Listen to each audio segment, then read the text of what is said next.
Kamala called for slashing consumption of red meat to fight climate change.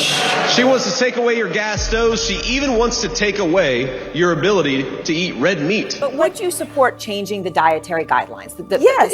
The food pyramid. What people Yes. to reduce red meat specifically. Yes, I would. If Americans still want beef for dinner, then a vote for Kamala is a mistake. I hate seeing career politicians tell me how they're going to do a great job for us when they've been in power for decades and things keep getting worse. We created the United States Department of Agriculture to support the small farmer, which generations of our leadership believed that preserving the small farmer was critical to our democracy. The American ranchers are locked in a David and Goliath struggle against a shadowy cartel that threatens their livelihoods and the health of every American consumer. In 1928, my great-grandfather started Zaki Farms here in Los Angeles, and it became the largest poultry company on the West Coast. We also became the largest privately owned employer in the state of California, and we were known for having the best chicken and turkey in the nation.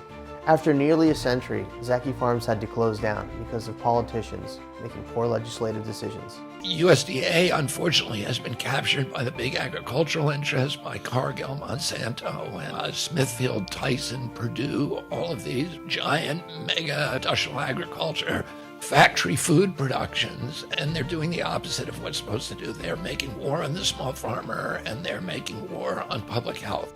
How did 4 giant corporations seize control of the entire beef industry, dictating livestock prices behind closed doors?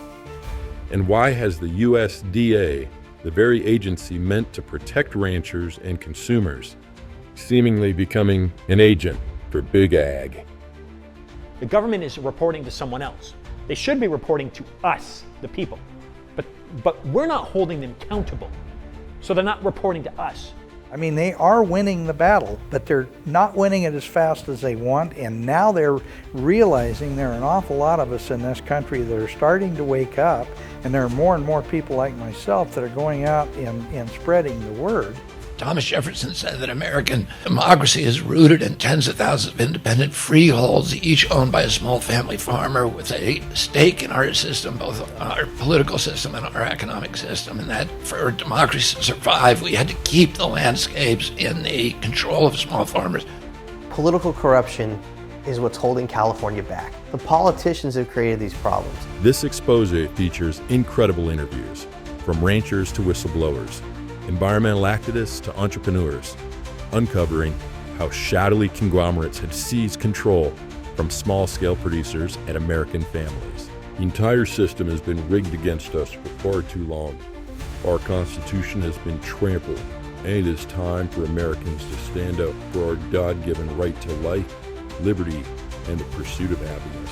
We have got to be pushing back against this. We've got to be exposing it, and we've got to be identifying the catastrophe.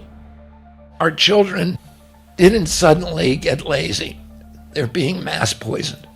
And we're doing it with commodities that we put a label on and call it food. But it isn't. It's just fibrous materials laced with poison. And we've got to change that. Cattle and Cowboys, Raising the Stakes, is more than a film. It's a wake-up call and a call to arms. The future of American agriculture and the safety of our food supply hang in the balance.